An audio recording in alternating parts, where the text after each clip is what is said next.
Militer Rusia melancarkan serangan agresif ke pertahanan Ukraina dalam 24 jam terakhir, 6 Maret 2024. Di wilayah Dnipropetrovsk di lapangan terbang Losovatka dan di wilayah Melnitsky di lapangan terbang Starokonstantinov, peralatan penerbangan, gudang amunisi penerbangan dan bahan bakar, serta gudang amunisi kelompok operasional taktis Ukraina di Donetsk dihancurkan.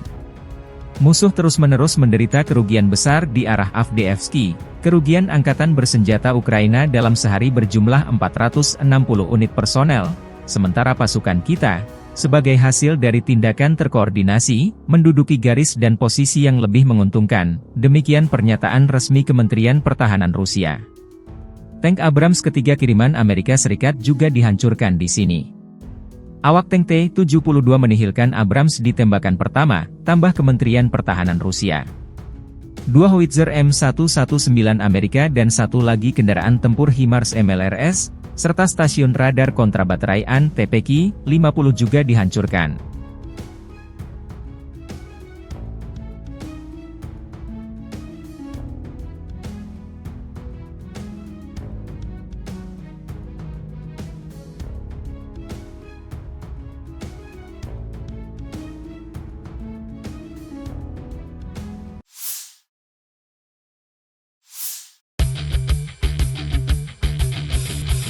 Angkatan bersenjata Ukraina melansir dalam 24 jam terakhir, 86 kontak senjata terjadi di garis depan.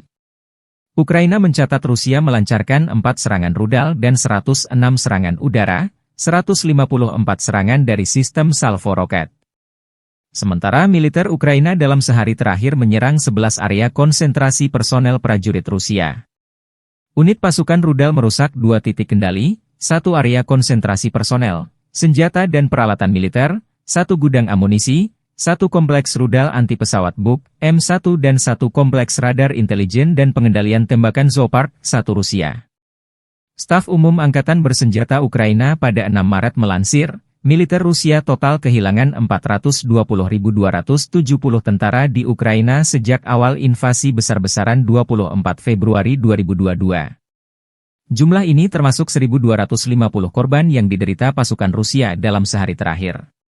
Rusia total kehilangan 6.678 tank, 12.728 kendaraan tempur lapis baja, 13.479 kendaraan dan tangki bahan bakar, 10.308 sistem artileri, 1.008 sistem peluncuran roket ganda, 701 sistem pertahanan udara, 347 pesawat terbang, 325 helikopter, 7.921 drone, 26 kapal dan perahu, dan 1 kapal selam.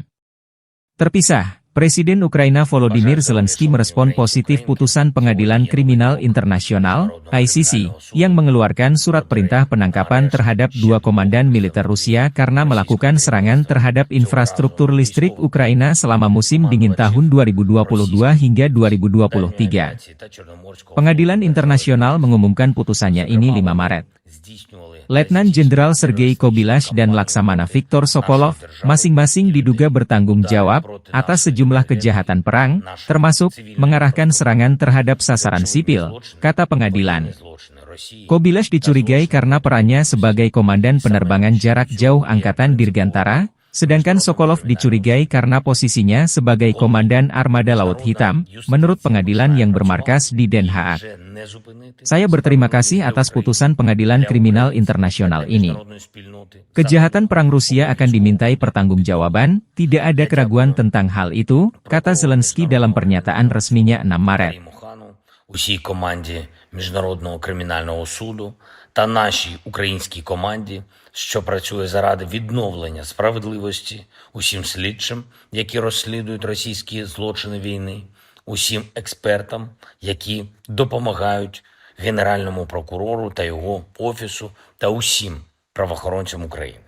Російські вбивці будуть відповідати, і це точно. Я хочу сьогодні подякувати усім нашим воїнам, усім підрозділам, які відновлюють безпеку та контроль і в українському небі, і у нашому Чорному морі. Україна довела, на що ми здатні, на що здатна наша сила. Про це говорить і кількість збитих російських військових літаків, і можливості наших хлопців щодо російського флоту. Немає вже для російських терористів безпечних гаваней у Чорному морі і не буде. І не буде для них безпечного простору у небі за умови достатньої нашої української міцності. Це стосується як постачання від партнерів, так і нашого внутрішнього виробництва. Сьогодні провів кілька нарад щодо цього. Був звіт Мінстратегпрому щодо нашого оборонного виробництва, також відповідної комунікації з партнерами. Досягнуті нещодавно домовленості реалізуємо якнайшвидше. По постачанню і по спільних проєктах. Я вдячний усім в світі, хто допомагає принципово, вчасно і без збоїв. І також провів нараду з Міжнародним блоком, уряду, офісу щодо ключових проблемних питань на окремих напрямках. Плануємо наші дії на цей місяць, на цю весну, щоб дати Україні необхідну силу та необхідні можливості. Україна має досягти своїх цілей. Ми усі разом у світі маємо відновити повну силу міжнародного права. І коли це буде, жодна держава-терорист, як Росія, не зможе нічого диктувати своїм сусідам чи всьому світу.